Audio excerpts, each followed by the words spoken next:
Baik, menarik. Yang kemudian menjadi fokus ataupun bahasan adalah selain kemudian perjalanan menuju 32% dari 32% menuju 19% adalah ya Indonesia harus menyepakati 4 poin utama lah ya. Jika kemudian ingin mendapatkan 19%, diantaranya adalah mengimpor pesawat, mengimpor beberapa komoditas pertanian, energi, dan juga yang juga kemarin menjadi fokus adalah bagaimana Amerika sendiri memiliki akses terhadap ekonomi Indonesia. Nah, terkait dengan poin keempat ini, menurut point of view Anda seperti apa sebelum kita jeda, Pak Mas Aryo? Yang terkait punya akses pasar Ya, ke Indonesia. Betul. Ya. Akses terhadap ekonomi Indonesia juga. Iya, jadi saya melihat ini sesuatu yang tidak serta-merta gitu, tidak semudah itu juga, karena ini kan kesepakatan high level gitu ya, tentu dalam kesepakatan dagang gitu ya, ini masih antara presiden, tentu challenge-nya nanti turunan-turunan peraturannya gitu perlu diikuti. Jadi menurut saya memang ini nanti masih panjang gitu perjalanannya, dan ini juga deadline-nya kan belum ditutup gitu ya, jadi nanti pasti tentu ada follow up kira-kira detail-detail tarifnya ini akan seperti apa. Baik, semakin mari kita akan lanjutkan usai jeda berikut ini. Mas Aryo dan juga Pak Handito tetap bersama kami, dan pemirsa tetap bersama Market Review. Usai jeda kami akan segera kembali.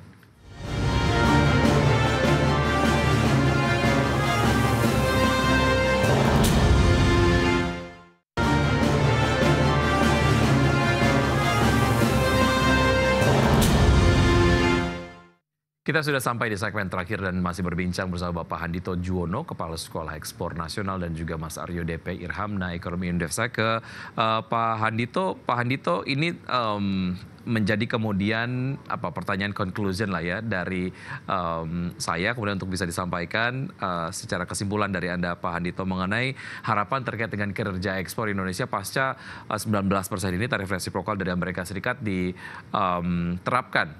Silakan Pak Handito.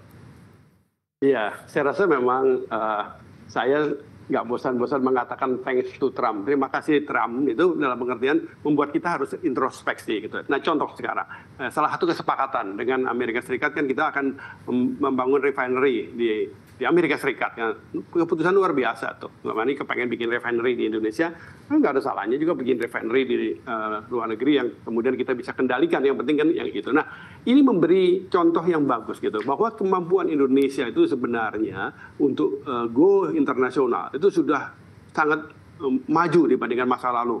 Kita tidak hanya ekspor produk dari Indonesia, tapi kita bisa juga membangun kapasitas produksi di luar negeri, dan itu juga membantu kita masuk ke penetrasi di pasar dunia. Artinya ini harus juga memberi inspirasi pada kita.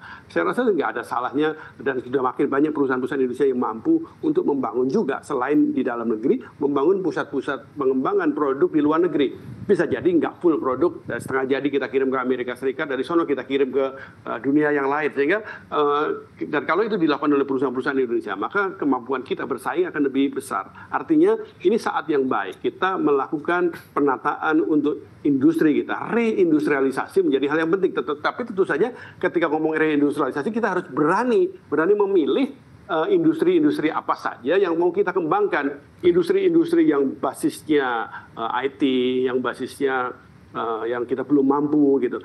Saya rasa nggak usah ngejar-ngejar terlalu ngoyo lah bahasa Jawanya gitu. Tapi memanfaatkan yang sudah ada. Kemampuan kita di menghasilkan bahan baku kayu, bahan baku produk-produk pertanian, buah dan sebagainya.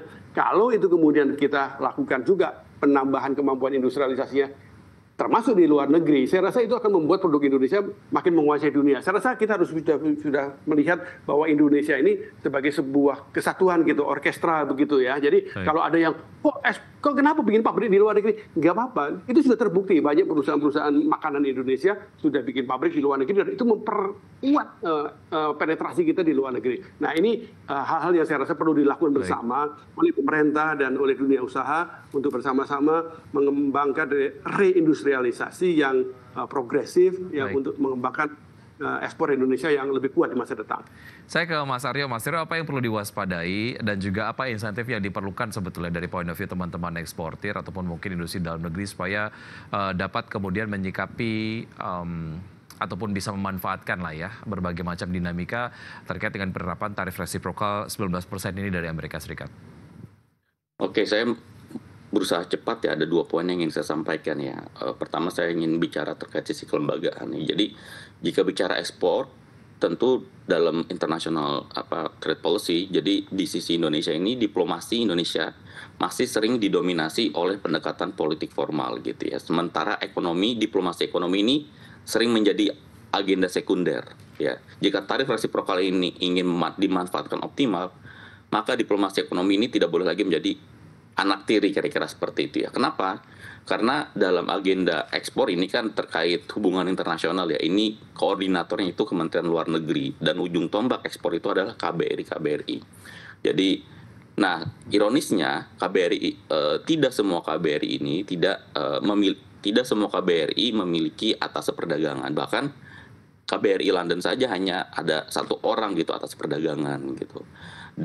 Jadi saran saya pertama untuk mengoptimalkan ekspor gitu ya, kan misalkan agenda membuka pasar baru itu selama ini tidak optimal. Kenapa? Karena bahkan banyak KBRI itu tidak ada atas perdagangan. Jadi itu satu, perlu merestrukturisasi KBRI karena mereka ini adalah ujung tombak agenda ekspor kita. Ya, mereka mencari pasar, mereka mencari mitra para wirausaha Indonesia gitu untuk ekspor. Jadi satu, perlu memperkuat atas perdagangan di market di negara-negara mitra gitu ya, mungkin negara yang menjadi untuk membuka pasar baru. Kemudian karena pimpinan KBRI ini atas perdagangan ini sudah agenda utamanya adalah diplomasi politik ya.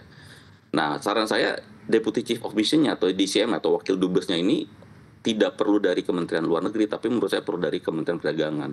Ya karena selama ini ya di KBRI yang mendorong ekspor itu hanya tugasnya atas perdagangan gitu. Jadi sense untuk mendorong ekspor ini tidak semua dubes ini punya gitu. Jadi itu. Nah, kemudian tadi pertanyaan terkait industri.